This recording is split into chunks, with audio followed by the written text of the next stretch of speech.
नई चीज, एक वैज्ञानिक कहानी। उसके हाथ में एक छोटा सा आईपैड जैसा ही एक यंत्र था। उसने कुछ प्रतीक चिन्हों को दबाया और फिर तीव्र लेखन के बटन को दबा दिया। फिर जो कुछ उस यंत्र में लिखा उसमें से उसने अतीत के भ्रमण की समीक्षा को चुना। स्क्रीन पर सबसे ऊपर लिखा था 15 दिसंबर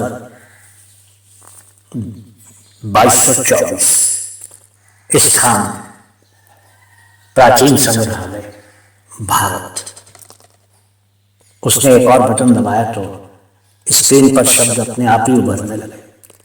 उस स्क्रीन पर आए शब्द ये थे: आज मैं अपने परिवार के सदस्यों के साथ करीब 1 घंटा भारत के प्राचीन संग्रहालय में बिताकर आया।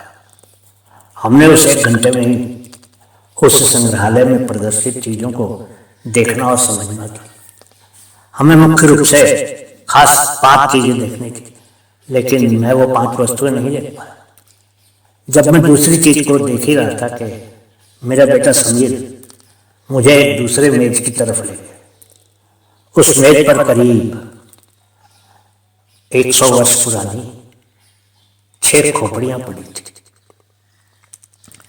मेरे बेटा समीर ने मुझसे पूछा, इन सभी खोपड़ियों में क्या फर्क है? मैंने बहुत ही गौर से उन खोपड़ियों को देखा, लेकिन मुझे कुछ समझ में नहीं आया।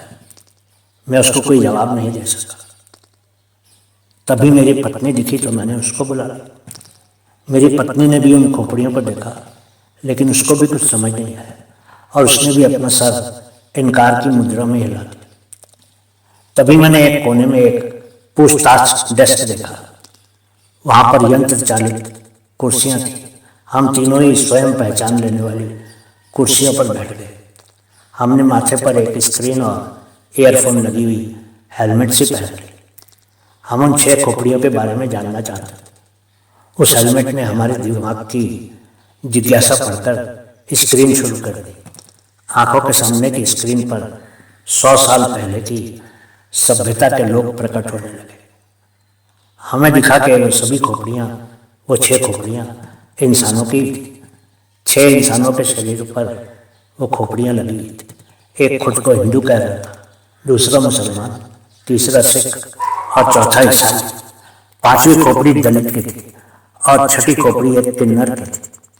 हेलमेट से आवाज आई कि 100 साल पहले इन 6 प्रकार के लोगों को अलग अलग माना जाता था।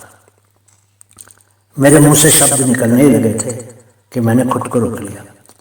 मैंने माइक्रोफोन पर अपनी पत्नी से कहा, हमारी बेटी उधर एक रोबोट से 100 साल पहले पाए जाने वाले पेड़ों को आज के समय में उगाने की विधि सीख ली है। बेटी को इस तरफ मत लाना। मैं नहीं चाहता कि वो इन 6 प्रकार के अलग अलग इंसानों के बारे में जाने।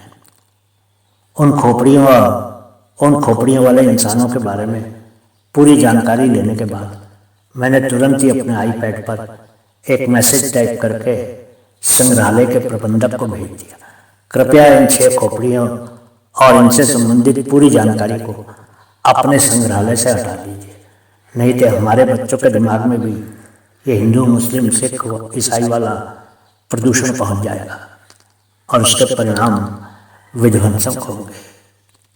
मैं बहुत ही उदास हो गया था और यही हाल मेरी पत्नी और बेटे का भी था। मैंने जेब से 3 मीठी गोलियां निकाली और हम सबने एक एक गोली खा ली।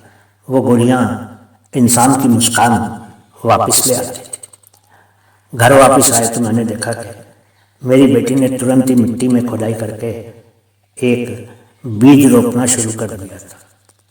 उस इलाके में कुछ ही महीने में लोग एक नई चीज देखने वाले थे और उस नई चीज का नाम था पेड़।